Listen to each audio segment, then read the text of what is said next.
फुल ले ढाकु तिमलाई नजरैमा राखु जुन जस्तै अनि स्वागत छ तपाईलाई स्ट्याटस क्रिएसनमा। तपाईले पनि यस्तै टाइपको भिडियो बनाउनको लागि चाहिँ सबैभन्दा सुरुमा आफ्नो क्यापकट एप्लिकेसनमा जानुपर्ने छ।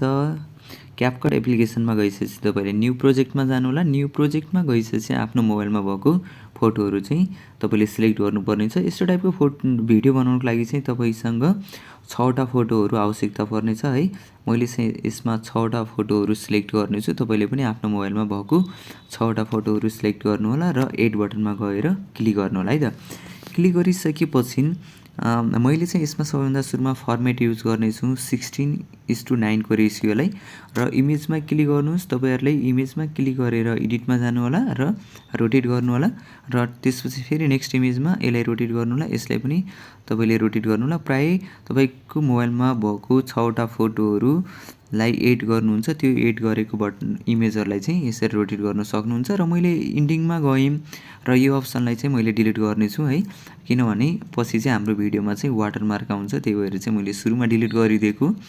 र एड अडियोमा जानुस्। एड अडियोमा गइसकेपछि एक्सट्र्याक्टमा क्लिक गर्नुस् र आफ्नो मोबाइलमा भएको म्युजिकलाई चाहिँ सिलेक्ट गर्नुस् र इम्पोर्ट साउन्ड ओन्लीमा गएर क्लिक गर्नुस् है त। यति क्लिक गरिसकेपछि हाम्रो यसमा आइसकेको छ। मैले चाहिँ साउन्ड चाहिँ म्युट राख्ने छु, किन भन्दाखेरि मेरो यसमा चाहिँ कपिराइट क्लेमहरू आउन सक्छ। तपाईले चाहिँ म्युजिक अफ नगर्नु होला है। मैले चाहिँ यसको ड्युरेसन नोट गरेर राखेको छु है, ड्युरेसनहरू चाहिँ। र अब हामीले ड्युरेसन मिलाउने छौँ। फर्स्ट इमेजको ड्युरेसन रहेको छ 2.0 को ड्युरेसन रहेको छ र त्यस्तै सेकेन्ड इमेजको ड्युरेसन रहेको छ 1.8 को ड्युरेसन रहेको छ है। 1.8 को ड्युरेसनमा यसलाई राख्नेछौँ र त्यस्तै गरेर अर्को इमेजलाई चाहिँ हामीले 1.9 को ड्युरेसनमा राख्नेछौँ 1.9। अनि त्यस्तै गरेर अर्को इमेज रहेको छ 1.8 को ड्युरेसन र अर्को इमेजको ड्युरेसन राख्नु होला 1.9 है। र लास्टको इमेजको ड्युरेसन रहेको छ 1.8 को ड्युरेसनमा है त। यति गरिसकेपछि तपाईले फेरि स्टार्टिङमा आउनुस्। स्टार्टिङमा आइसकेपछि थोरै ब्याक जानुस् है। ब्याक गइसकेपछि तपाईले इमेजमा क्लिक गर्नुस् र एनिमेसनमा क्लिक गर्नुस् र कम्बो एनिमेसनमा जानु होला र तपाईले यसबाट कुनै पनि एउटा इफेक्टहरू यसरी चुज गर्न सक्नुहुन्छ, कुनै पनि है। जस्तै मैले अहिले यसमा जुम वान अथवा बाउन्स थुप्रै दिएको छ है। तपाईले जुन मन लाग्छ त्यो इमेजलाई चाहिँ एनिमेसनलाई सिलेक्ट गर्न सक्नुहुन्छ। मैले चाहिँ यसमा उबललाई क्लिक गरेँ मैले र त्यसपछि बाँकी रहेको इमेजलाई चाहिँ मैले पेन्डुलम 1 राख्ने छु है। यसरी पेन्डुलम 1 सबै इमेजलाई चाहिँ मैले चाहिँ यसमा पेन्डुलम 1, तपाईले पनि पेन्डुलम 1 राख्न चाहनुहुन्छ भने पेन्डुलम 1 राख्नु होला, नत्र भने चाहिँ अरू पनि दिएको छ है। तपाईले कुनै पनि चुज गर्न सक्नुहुन्छ यसरी चाहिँ। मैले यसमा अहिले पेन्डुलम 1 नै चुज गरेँ प्राय र यसलाई चाहिँ ओकेमा गएर क्लिक गरौँ है। यति गरिसकेपछि अब चाहिँ हामीले सबैभन्दा सुरुमा इफेक्ट राख्ने छौँ। तपाईले इमेजको बीच भागमा जानु होला। यहाँनिर चाहिँ यसमा गइसकेपछि तपाईले इफेक्ट भन्ने देख्नु सक्नुहुन्छ। इफेक्टमा जानु होला र भिडियो इफेक्टमा र तपाईले कुन चाहिँ इफेक्ट राख्न चाहनुहुन्छ त्यो इफेक्टलाई गएर सिलेक्ट गर्नु। जस्तै मैले मुडमा गएँ।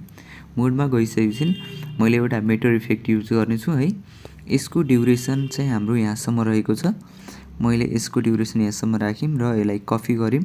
यसरी फेरि यसलाई थोरै ड्युरेसन बढाइदिउँ, किन भन्दाखेरि एउटा चाहिँ हामीले 1.8 राखेको छौँ र एउटा चाहिँ 1.9 को ड्युरेसनमा राखेको छौँ नि त हैन। सरी 2.8 र 2.9 अथवा 1.9 र 1.8 राखेको छ है। ल फर्स्ट इमेजमा पनि तपाईले एनिमेसन राख्न चाहनुहुन्छ भने यसलाई पनि थोरै ब्याक आउनुस् र भिडियो इफेक्टमा जानुस् र कुन चाहिँ भिडियो इफेक्टहरू युज गर्न चाहनुहुन्छ त्यो इफेक्टलाई गएर सिलेक्ट गर्न सक्नुहुन्छ। जस्तै मैले एउटा लभ इफेक्टमा गएँ र यसमा चाहिँ बिटिङ हार्ट दिएको छ, यसलाई चाहिँ क्लिक गर्नुस् र यसको ड्युरेसन चाहिँ मैले यहाँसम्म राखेँ र यसलाई फेरि मैले कपी गर्नेछु है। प्रत्येक इमेजको ड्युरेसनसम्म राखिदिनेछु यसलाई र यसलाई पनि क्लिक गरौँ, कपी गर्नु होला। कपी गरिसकेपछि यसको ड्युरेसन पनि मिलाउनुस्, फेरि कपी गर्नुस्। यसको ड्युरेसन यहाँसम्म रहेको छ र यसलाई पनि कपी गर्नुस् र यसको ड्युरेसन मिलाइदिनुस् है। यसरी राख्न सकिन्छ। जस्तै यसको ड्युरेसन चाहिँ थोरै बाहिर गइरहेको छ भने तपाईले फेरि पनि मिलाउन सक्नुहुन्छ है यसको ड्युरेसन चाहिँ। ल यति भइसकेको छ हाम्रो यसमा। एकपटक प्ले गरेर हेरौँ। ल ठिक छ। ल यति भइसकेपछि तपाईले अब चाहिँ यसलाई सेभ गर्न सक्नुहुन्छ र यदि तपाईले म्युजिक डाउनलोड गर्नुपर्छ भने चाहिँ तपाईँले डिस्क्रिप्सनबाट चाहिँ म्युजिक डाउनलोड गर्न सक्नुहुन्छ। मैले डिस्क्रिप्सनमा लिङ्क राखिदिएको छु। र यदि हाम्रो च्यानलमा तपाईँ नयाँ हुनुहुन्छ र सब्सक्राइब गर्नुभएको छैन भने हाम्रो च्यानललाई पनि सब्सक्राइब गरेर सपोर्ट गर्नु चाहिँ नबिर्सिनुहोला। र यदि तपाईँलाई यो भिडियो चाहिँ के कस्तो लाग्यो त्यस्तै प्रतिक्रिया दिन चाहिँ नबिर्सिनुहोला है। र यदि लाइक गर्नुभएको छैन भने हाम्रो भिडियोलाई लाइक पनि गर्नु